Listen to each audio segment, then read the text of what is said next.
आज होउची सूर्य पराग जहाकु आमे सूर्य ग्रहण कही थाउ जहा 12 अगस्त 2026 बुधवार दिन तेबे यहा भारत रे दृश्यमान होउ नाही जहा कि भारत समय अनुसार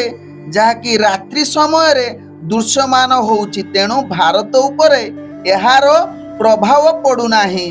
तेणु यहा जहा कि अन्य देश जेमिति कि ग्रीनलैंड आइसलैंड स्पेन उत्तर आफ्रिका एवं यूरोपर पश्चिम अंचल रे दृश्यमान तेणु भारत उपरे एहार कौनसी बा आखपाखर देश रे मध्य कौनसी प्रभाव पडु नाही तेणु आपण माने कौनसी विचलित होबार आवश्यकता नाही